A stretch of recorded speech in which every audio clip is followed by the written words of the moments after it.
Olá, eu sou Margarida da Luz. E eu sou o Nuno Mourinho, pronto. E hoje vamos, no 6º episódio do podcast, dar continuidade ao assunto que foi abordado no 5º episódio. Então, hoje vamos falar sobre o projeto Meet for Tea, onde participaram 4 países, Portugal, Itália, Dinamarca e França, e falar um pouco sobre a nossa experiência nas mobilidades e sobre o que fizemos lá. Então, a primeira mobilidade foi França, a segunda foi Dinamarca e ambos tivemos o privilégio de conseguir ir às duas. Há vários pontos de comparação e vamos falar primeiro em França. Qual é que foi assim o primeiro choque cultural que tu tiveste? O primeiro choque cultural provavelmente na França foi talvez a comida. A comida, apesar de eu tive a sorte, tanto na Dinamarca quanto na França, de ser bem alimentado, com bastante salada por acaso, e também comi muitas comidas típicas francesas, o ratatouille, por exemplo, mas é uma comida bastante diferente do que temos em Portugal. E também, claro, a paisagem é comparativamente ao Alentejo, é bastante diferente. Sim, várias montanhas, traumas, enfim, não importa. A comida também foi um grande choque cultural porque só me davam saladas. Eu tive que comer cogumelos crus e dizer que estava bom, sempre bom. Mas as pessoas eram muito atenciosas e eu cheguei a uma casa onde ninguém falava inglês. E então no outro dia seguinte eu acordo e está um computador na cozinha assim todo gamer, luzinhas a sair de todos os lados e o Google Tradutor aberto. E pronto, ao longo da semana começámos a falar inglês, já toda a gente ia da idade desde os 40 até aos 8. O filho mais novo tinha 8 anos e até ele já começou a falar inglês. Foi uma experiência tanto para eles como para mim e foi um bocado difícil porque eu não sabia falar francês, não é? E ainda não sei, então ficávamos como é que agora me vou comunicar, mas depois acabou assim por conseguirmos comunicar. E tu? Eu por acaso tive a sorte da mãe do rapaz onde eu fui, sabia falar português. Logo eu só falava português com ela, o rapaz só falava francês, não sabia falar uma patavina de inglês, por isso aquilo foi uma festa, só falava com a mãe. Por isso, né, ainda somos como o Manel, falava francês com toda a gente, isso não tinha graça. Tudo! E depois gozava com a gente, mas pronto.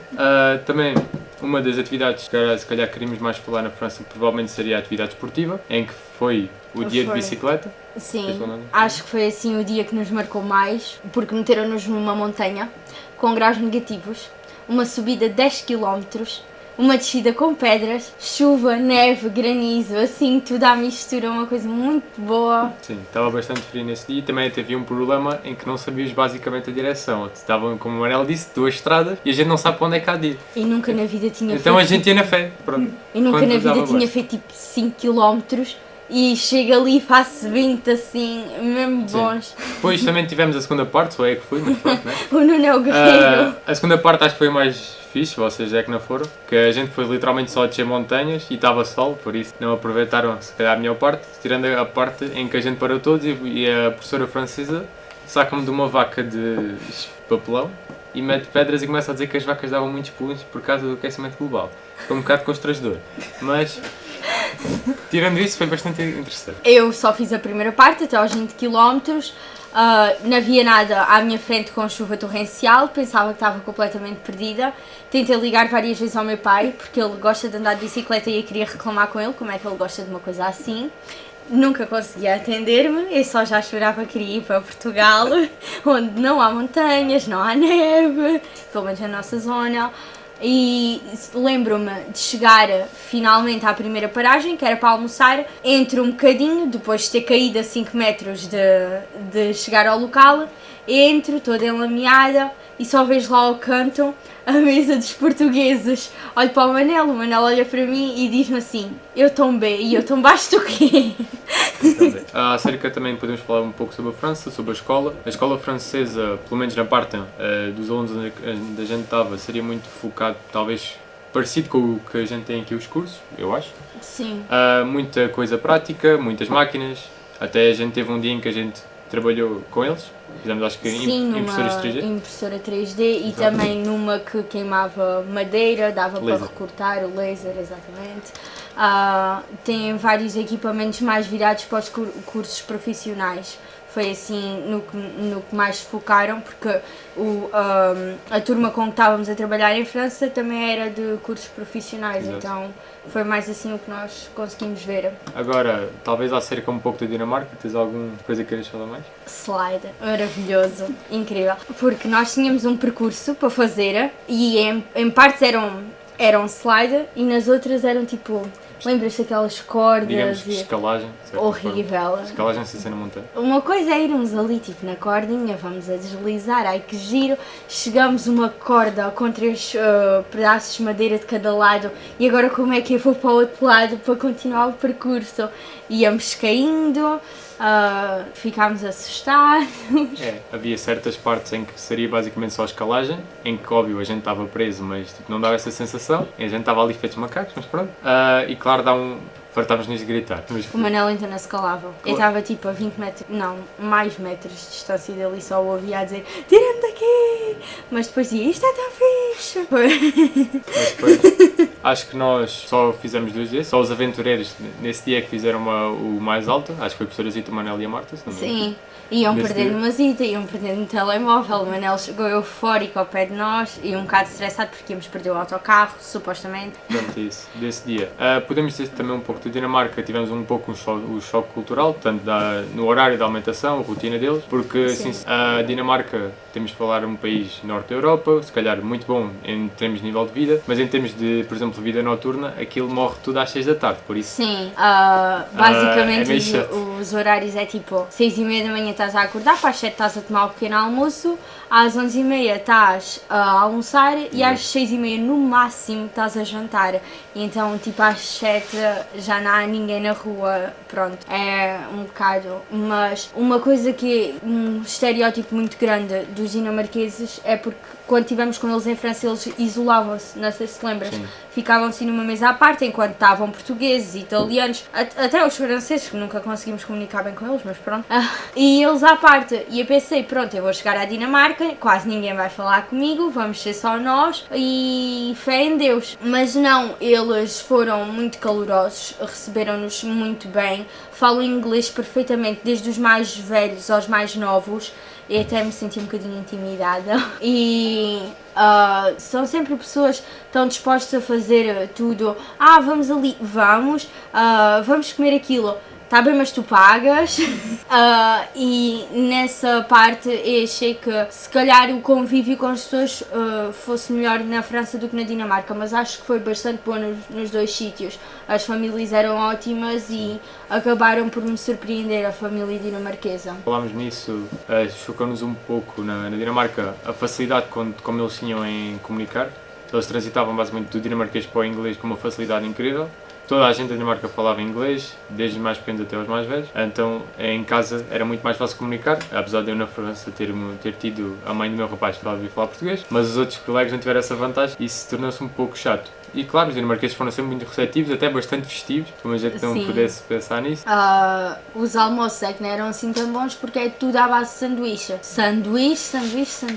Com pepino, com atum. É uma coisa assim muito incrível que nós adoramos. Pepino. Há pessoas que se tornaram-se intolerantes ao pepino, outras ao pão e eu ao outro. A alimentação na Dinamarca era um bocado diferente. à base, como ela disse, à base de sandes, muito disso. Apesar de eu outra vez fui bem alimentado, vocês não sabem escolher.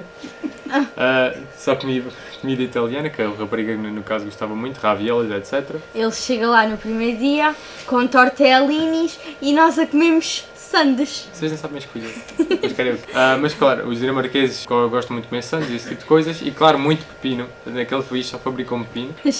Chegavam ao ponto de sair à meia da noite só para ir comprar um pepino. Isso aconteceu com a Marta. A rapariga Sim. dela se foi ao supermercado só para comprar um pepino e voltou. Um pepino. Em termos de o transporte, como é que a gente ia para a escola? Então, depois da França me ter traumatizado assim um bocadinho, porque não descobri que não sou feita para a bicicleta, já devia ter descoberto há mais tempo, mas pronto.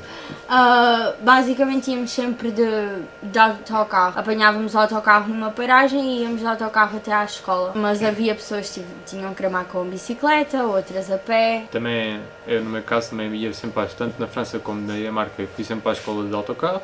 em que na França tinha que apanhar o primeiro carro ou alguma coisa, mas na Dinamarca a estação era ao lado da minha casa, fui sempre de autocarro. Era até uma coisa que nos dois países acontece muito.